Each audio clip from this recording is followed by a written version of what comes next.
Now is Curtis Sliwa, founder of the Guardian Angels. Now, Curtis, we've had a little conversation before you came on about vigilantes and about these cop wannabes becoming vigilantes. Do you do something when you enlist people's help to protect yourself against that kind of guy? Oh, sure, but Dr. Drew, know this. Every night there are tens of thousands of community volunteers, Guardian Angels, auxiliary police, Block Watch, Crime Watch, patrolling some of the roughest, toughest neighborhoods in America. And these kinds of situations don't take place. Now, I've been to Sanford. A few years ago, there was floods. So we were there from Orlando, the Guardian Angels, to sandbag and help people.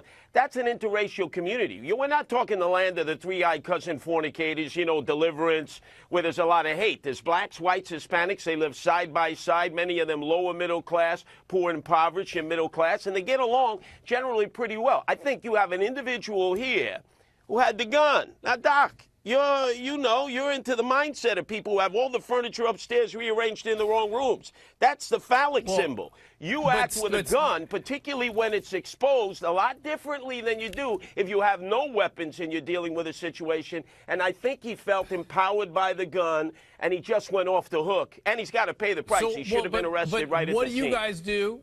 What do you guys do to protect yourself from somebody like that? I had a psychiatrist in the last segment who was saying that, being a vigilante attracts guys like this. Do you screen? Do you try to get these guys out of your service? Or do you put them into professional training so they can be made better? What do you do?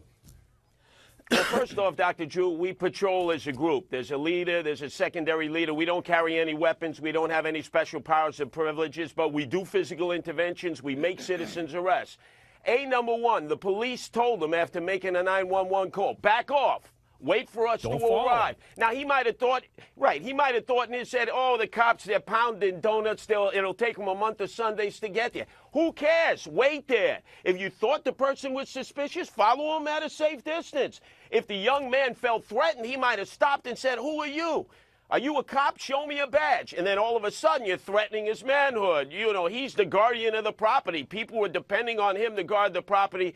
And that's where his empowerment begins to burst forward, and he takes the law into his own hands, and you have a dead young man there.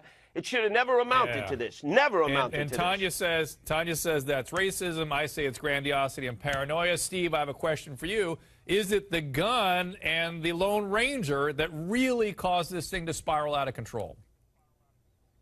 We know that when he exited the vehicle, he had gun in hand. So God only knows his mindset at that moment. I mean, did he feel threatened before he even spoke to the kid? So, yeah, again, we have somebody acting out in the capacity of what they believe is a police officer, and we now have a fatality as a result of that. And, Steve, you heard the question I asked Mr. Sliwa. I'm going to ask you the same thing. I mean, shouldn't vigilante groups that do tremendously positive work be wary of guys like this? Absolutely. What I like about Curtis's organization is he's got structure, leadership, and organization, and they act a little differently. Like he said, he goes out into groups. They don't carry weapons. They can and do intervene when they have to physically, but there are laws that the use of force laws, the justification laws, allow for that.